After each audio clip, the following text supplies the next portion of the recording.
Do you want to be on the tools, and do you really enjoy doing the work and carrying out the work and being a practitioner of your craft? How many clients can you realistically manage yourself? And is that going to basically result in you funding that lifestyle that you want? And if it is, then that is fantastic. And you can kind of keep going down this path, and you can kind of keep it, just yourself, and maybe hire some kind of contractors or, some part-time help, and you're actually the one kind of carrying out that work. It can mean that you can work, anywhere in the world remotely if you want. You can be completely location independent and travel. And ultimately it allows you to kind of be in the driver's seat of your own business and in your destiny, and kind of how much you want to be earning and what you want to be doing. However, if it doesn't arrive you at that, if you do the math and you find out, oh, hang on, like I'm not going to be able to earn the kind of money that I want in order to fund the lifestyle that I want to be living, then really that's kind of option number 2. And that's kind of, do I want to go and scale up and build an empire?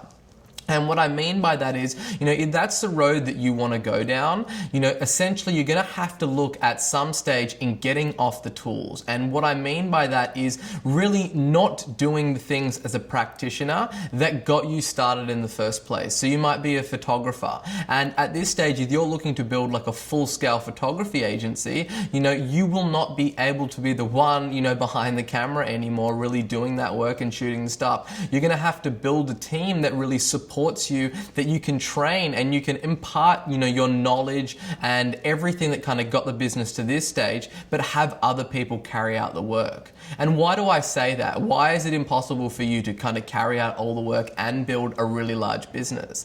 And because, as you start to scale a business, there's a whole lot of different things that start to happen. You need to have HR departments that are hiring people and looking after people, and then you're going to need managers, you're going to need accounting, you're going to need IT support and advertising and marketing. There's all these kind of different components that really come into place when you're trying to level up and you're trying to get to that next level. And what typically happens with most businesses and most consultants is that a business is generally started by someone being a practitioner, going, look, I really love digital marketing. How about I start my own digital marketing consultancy? Or I really love cooking. How about I start my own catering business? And that's kind of generally how it starts. And then, you're getting paid for carrying out the work. But then as you want to really kind of scale things up and create more than just a job for yourself, that's when you kind of need to really start to focus the bulk of your time in where the money is created. And what really drives a business is sales, right? Top line revenues and sales is really the oxygen to all business. And if you want something to grow, you're going to need to feed it more oxygen. And that naturally means that your time and your energy is going to be moved away from kind of carrying out the work to kind of focusing on the sales and the marketing component. Now, my belief is that as a founder of a business, you really need to be your company's #1 salesperson. Now, that doesn't mean that you're the person on the phone selling everybody and you're delivering the most revenue every month, but it means that at its core, that is really the primary focus that you have, is on selling your services. That's where the money is. It's not in the providing of your services, it's in the selling of those services. And really that's a kind of decision that I needed to look at. There was only so many clients that I could manage, right? When I was in my bedroom and, it got to the point where I had 70 clients that I was managing all by myself. I was working 18-hour days. I was carrying out the work. I was selling them. I was doing the account management, and I was doing everything in between. And there's only so long that you can kind of sustain doing that. And when I looked at, okay, where do I want to go? What is my why? What does that big picture look like for me? And will what I'm currently doing arrive me to that point? And the answer was no. I wanted to build something that was much bigger than me. And in order to do that, I knew that I couldn't win the war as just a one-man army. I needed to go out and really hire a team, of generals and lieutenants and people that could really help me support, go along on this mission and really win and kind of reach that end outcome of that lifestyle that I wanted. So when you do that, and when you kind of decide to go down that road, if that is for you, you might find that you're really happy as being like, a one-man army and doing everything yourself, and you really enjoy doing the work, and you don't really have the ambitions of building, a huge thing. And that's completely fine. It's not for everybody. The #1 thing is to find out what is true to you and what aligns with your values, and also what aligns with the lifestyle lifestyle that you look to live? That's the whole thing, and I can't answer that for you. Nobody else can answer that for you. It's ultimately on you. You need to go away and really give some thought to, where do you want to take this? What kind of life do you want to be living? And a great exercise to do that is, most people kind of think of like, what would the ideal lifestyle be? And that's like what people always sit around and think about. What would be the best lifestyle? And it's like, that's such a big task to really envision an entire lifestyle, an entire life, and what that looks like. For me, really the exercise that I go through is, what does the ideal day look like? Right? What do I do in the morning? Am I going to the gym, and then am I meeting my friends for lunch, and then am I playing with my kids, in the park? Or what am I doing? What does that lifestyle look like? And really kind of just designing, like, if money was no option and you had to do anything you wanted, you had a magic wand, what would the absolute best day look like for you? And then it's about reverse engineering that and looking at all the other things that's going to have to take place in your business to be able to support and to really manifest that dream day. And then before you know it, you'll kind of, design the dream lifestyle, by looking at it day by day and look at what that looks like for you. And I found that's a lot easier to kind of, bite that off and chew it and really kind of come up with something that's going to be, an actionable plan for you. So now that we're at that fork in the road, let's look at like what, the road 1 looks like, and then we'll get to road 2. So road 1 is really like for you to kind of keep this as a small low-key operation and really fund it as a cash flow business, and where you're still carrying out the work. So at this stage, you're going to be running those calculations and seeing like, what does that, cost or that retainer look like from a client perspective in order for you to kind of fund that lifestyle, and then work backwards for them. And then what you really want to do is look at all the different other business functions that are going to be required in order to support you to be able to actually carry out that work and spend your time doing that work. And the logical stepping stone is, before you go out there and hire any part-time or full-time employees and have to worry about any of the other stuff that kind of comes with that, is you want to look at basically starting with contractors. Contractors are a fantastic stepping stone in the beginning, and it's certainly a model that I went down. And it's where you basically start to, look at people that can work on this remotely, and it's kind of like on a project fee, where it's like a client might be paying you a $5,000 retainer, and then you might find a very good contractor that might charge $1,000 or $1,500 to actually carry out that work. And it may just be a process of you just checking over their work and then communicating that stuff to the client. Now, the best way that I have found to work with contractors is to basically create a checklist. And it may be, for whatever function that there is of the business, you might have a 10-point checklist or a 22-point checklist, which is something that the contractor must follow, and they must do every single step on that checklist in order to mark that job as being complete for the week, for the month, for the day, or whatever it might be. This allows you to basically bake in quality control and ensure that the service delivery of what you're actually offering doesn't go down in quality, because you're not the one that's actually carrying out that work. So checklists are fantastic. Make sure that people kind of tick them off and that follows them, and that will really allow for you to kind of sleep sound at night, knowing that, the fundamentals are being followed.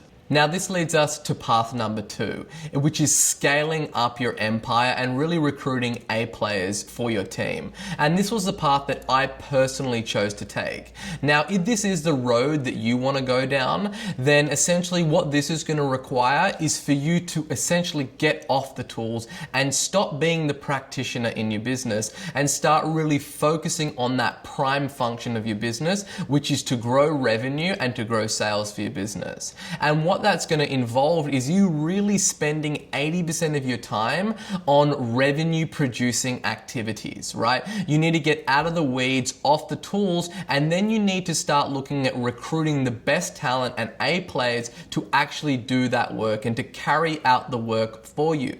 Now, this doesn't mean that you scrap doing the work entirely. What this means is that you use your expertise that's taken the business to this level, and you actually create workflows and processes processes and cheat sheets that your team can actually use to carry out the work almost to the same quality that you can provide yourself. There's a rule that if you can find somebody to do a job that you're currently doing 80% as well as you are, then you need to hire them and you need to outsource and delegate that to another team member. And that's purely so you can free up your time in focusing on really, that 20% of activities that drive 80% of the output. And in growing a business, those 20% of activities should all be around revenue producing activities. So that's really like you're gonna have to take off that hat of being the practitioner and put on a different hat of really being the number one salesperson for your business. And I don't mean you're gonna be, client facing or, pitching all the time and actually producing the most amount of, sales pitches and winning clients. I mean that the activities that you focus on will be purely to drive sales for your business.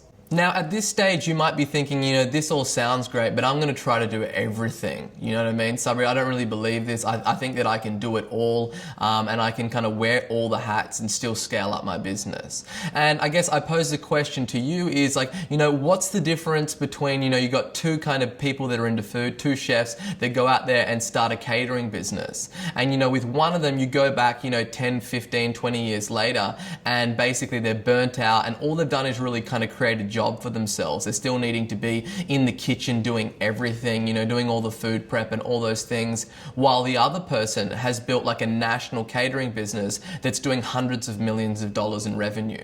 And I can tell you right now, it's not their ability to cook or to be in the kitchen or, to julienne the carrots the best way possible. The difference is in that entrepreneur's skill and their ability to really be able to market and sell their services. Think of it this way, you're not going to walk into a Michelin star restaurant and see the head chef scrubbing potatoes or chopping carrots, right? He's going to be on the pass looking at all the food as it's prepped up and it goes out to the patrons of the restaurant. Or he's going to be focusing on menu design or sourcing the freshest of ingredients or doing television interviews and press interviews. And they are revenue producing activities. You're not going to be the person answering the phone or sending out client proposals or, qualifying people. You're going to be focusing on really the tip of the spear activities, which are the revenue producing activities that are going to drive your business and are like the jet streams that kind of suck your business into the future and allow you to scale up and build something that is a lot greater than yourself. These are the things that you really want to be focusing your time and energy on. So basically what you want to do, and what I continuously have to make an effort to do as I'm looking to constantly level up in my business, is really do an audit and have a look at, okay, where am I spending my time? Like, what are the activities that I'm doing in my day? Whether it's checking emails or running client meetings or, onboarding new team members or whatever it might be, is really looking at, okay, what are these activities that I'm doing? And I'm constantly looking at making myself redundant. I'm trying to build a machine that runs without me. And I really want to be very strict on auditing myself, every week, every month, every quarter, every year, to have a look at, okay, Sabri, what are you doing? Like, what are you spending your time on doing? And then I have a look at, what are the things that aren't revenue producing, and I cut them out and I delegate them so I can focus on the big picture, which is growth, in growing the business and ensuring that, my clients are getting the best results by managing the quality of the people that come in and work in my agency. Have a look at kind of, where you're spending your time, and this will dictate who your first hire will be. For me in my business, I kind of looked at, what were the things that I was doing, and the majority of my day, 8 hours a day was done really selling over the phone and trying to bring new clients in, which was the lifeblood to the business and continues to be. And that's obviously where all my energy was going. So I didn't have a lot of other time outside of work hours that I could do, anything else. It was kind of like I would sell by day and then do all the other stuff and all the delivery in the evening. So I was thinking, what am I spending the majority of my time on? Okay, 8 hours of the day you spend on selling. That was the first hire that I needed to do. I need to hire kind of a digital strategist and a salesperson that could replicate Sabri Suby and basically buy time for myself. That I could put somebody on that freed me up to focus on a lot of other things that were high impact. So you might be saying, but you're talking about doing revenue producing activities, Sabri, and you just said that you hired a salesperson to do those for you. There's an important distinction to make where you can be in the trenches on the front lines doing hand-to-hand combat, or you could have someone like myself that is focusing on bigger picture things. So there was only, so many strategy sessions that I could do a day, whether that's kind of 6, 8 or 10 or 12. I wanted to basically focus on the activities that I could reach 100,000 people in the day. And that was basically by kind of scaling up and using paid traffic where I could create ads that would reach those kind of numbers on a daily basis. And that's where the impact really lies. And then I could hire a salesperson to obviously deal with the influx of new leads that I was bringing into the business. So, it may be different in your business. Maybe you're not spending the bulk of your time, selling. You want to basically have a look at what that might be. It might be you're dealing with clients all day. Clients just keep calling you or they're sending you emails and there's a lot of communication. Then you probably want to hire like an account manager, a client liaison person that could do all of that kind of client work for you. Or you might find that you're constantly putting together proposals or doing accounts or sending out invoices. Whatever those different duties are in your business that you are currently doing, and it's kind of sucking you away from the revenue producing activities, that's your first hire. That's the first person that you want to put in place to free up your time. So when you're kind of hiring that first team member, you're going to make the decision of, do I want to hire a generalist or do I want to hire a specialist? Now, the thing that I recommend doing is that in the very beginning, when you're hiring your first team member, the reality of it is that they're going to need to wear a few hats because that's just the nature of business, right? They're going to need to be doing a bit of this and a bit of that until you can kind of beef up to the team where you can go down the specialist route. In digital marketing, in my business, for instance, we only hire specialists because it's impossible for someone to be a master in, say, Facebook ads and also a master in Google AdWords. The platforms are just too broad for you to go really, really deep on those things. But in the beginning, it's an important distinction to make is that you want somebody that doesn't want to be pigeonholed, that want to kind of wear a few things and they love variety as the spice of life. However, if you're going to go down the specialist road in the beginning, then I would highly suggest going down the contractor route and having multiple contractors that, a specialist to kind of carry out that work. But definitely for your first internal team member, you want to hire a generalist. And the reason for that is when you hire a generalist, it's kind of like you're getting a few people essentially for the cost of one because they can help out with a bit of this and a bit of that. So instead of you having to go out and hire like 3 people to kind of do that and really kind of front load the salaries for your business, and it probably wouldn't be able to accommodate that, or it definitely wouldn't be able to accommodate that at this stage. It allows you to kind of spread that butter as thin as it will go and still kind of cover all your bases, and they can bring a lot of value in.